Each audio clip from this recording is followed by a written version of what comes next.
Hey, hi guys, how are we? All right, today is Saturday, the 20th of February. 20, two groups of 10. All right, let's learn with Mike. Okay, so let's refresh ourselves with the batteries. Hopefully you can remember, but we'll refresh ourselves. It's always good to refresh. So we have the little skinny one, which is a AAA battery, and we have the positive side with the little bump, and the negative side, positive and negative, okay? AAA battery, and then, okay, so I must have forgot my AA battery. But in here is a AA battery. Hopefully I can open it quickly. Aha! So it's a AA battery, which is thicker than the AAA battery, okay? But similar lengths. And this, again, I still don't have the next size, which is this size, which is a C size battery, okay? C size battery. And then the really big heavy ones are a D size battery, and they're good for like remote control cars and stuff. And then we have this one, which is a 9-volt battery. And again, it has the positive and the negative, which is the plus symbol and the minus symbol, okay? So 9-volt battery. Cool. All right, let's learn.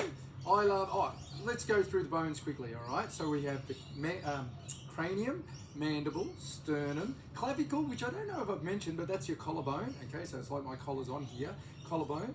We have the humerus, which is the upper arm bone, radius and ulna, and I'm pretty sure the radius runs with the thumb. We've got the carpals, metacarpals, and phalanges. We have the biggest bone in the body, which is the femur. Still don't know the name of the smallest bone in the body, but that's inside your ear. So femur, biggest bone in your body. You have your patella, which is like natella, but that's your kneecap, which actually floats inside your knee, held together by muscles and cartilage, etc. And then you have your tibia and fibula, which are the lower leg bones. You have your tarsals and metatarsals, and your phalanges, which are your toes, okay? And then we said your cervical vertebrae, which is your backbone, which is like a jigsaw puzzle at the back.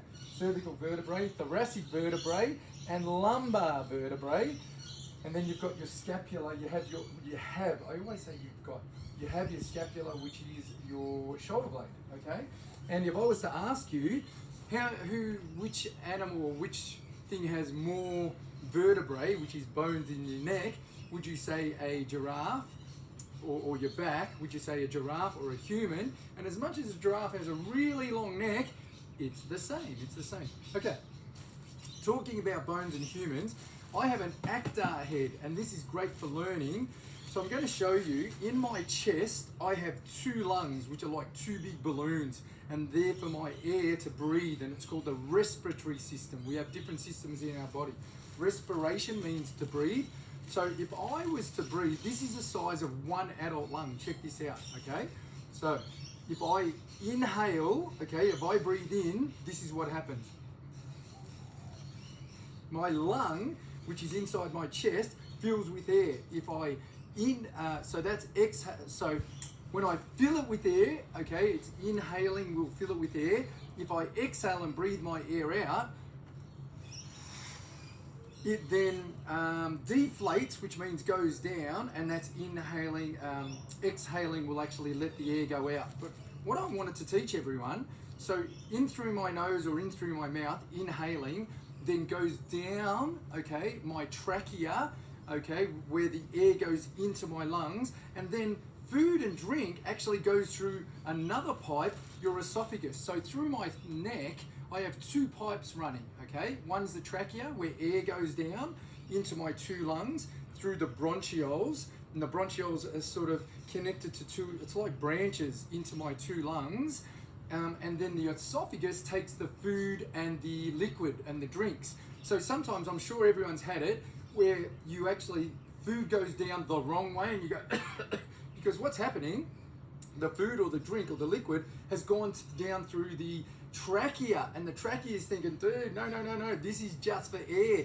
And you have little things called cilia, like hair, and they're actually throwing the liquid or the food back up. They're actually sort of pushing up, and it's like, no, and it tickles our throat. Well, it's actually tickling the trachea, and it's trying to get it back up into the esophagus, okay?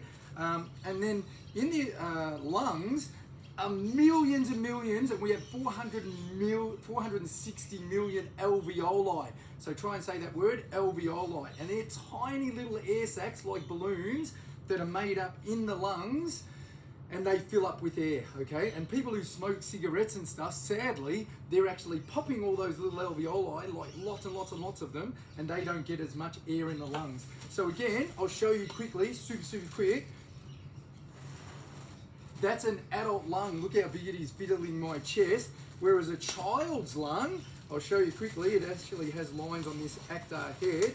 I know I've sort of gone long, actually the last 2 or 3 videos, I apologise, gone a little long. I try and like to keep them to 3-ish minutes, but I sort of have gone 4, nearly 5 minutes.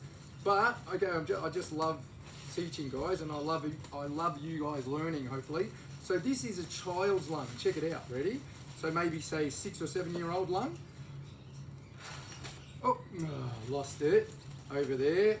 And again, so that's a child-sized lung, okay? And you, of course, have 2 lungs in your chest. There it is. Hopefully you enjoyed the learning. We'll refresh it over the next couple of days. Have a good one. We'll see you tomorrow. Bye.